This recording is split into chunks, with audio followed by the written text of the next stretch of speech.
وظائف کے لیے وظائف الصالحین آفیشیل کو سبسکرائب کریں۔ وظائف الصالحین آفیشیل۔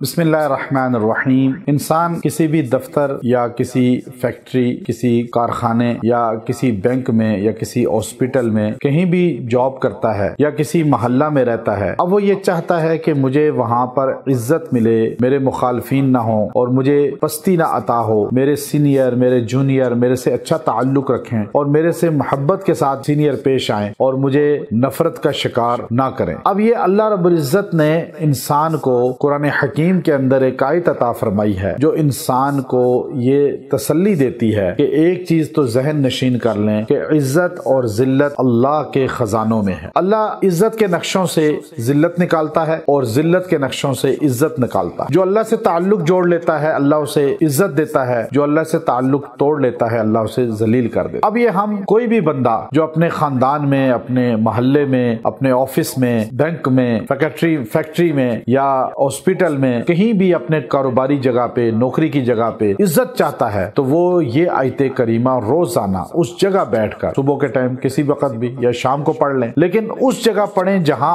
آپ یہ چاہتے ہیں کہ مجھے عزت ملے۔ آپ نے 11 مرتبہ سورہ آل عمران کی آیت کریمہ کا حصہ پڑھنا ہے، پوری آیت نہیں ہے، آیت کا آدھا حصہ ہے۔ آیت نمبر 26 سورہ آل عمران، وَتُعِزُّ مَن تَشَاءُ وَتُذِلُّ مَن تَشَاءُ بِيَدِكَ الْخَيْرُ إِنَّكَ عَلَى كُلِّ شَيْءٍ قدیر۔ تو عزو سے لے کے قدیر تک یہ حصہ آپ 11 بار پڑھیں اور جن جن کا آپ چاہتے ہیں کہ وہ عزت کریں ان کا تصور کر کے پھونکیں اور دعا کریں۔ آپ یہ عمل کچھ دن کریں، چند دنوں میں اللہ تبارک و تعالی آپ کو محبوب بنا دے گا ان لوگوں۔ آپ سے ذلت نکبت ختم ہو جائے گی، اللہ عروج دے گا اور آپ کو محسوس ہوگا کہ آپ سے انسان نہیں، ہر مخلوق آپ سے محبت کر رہی ہے، آپ کو عزت دے رہی ہے، آپ کو ہر مخلوق عزت دے گی، چونکہ عزت اللہ کے خزانوں سے ملتی ہے اور جو مانگے گا اس کو ملے گی اور اللہ عروج دے گا۔ وآخر دعوانا ان الحمد للہ رب العالمین۔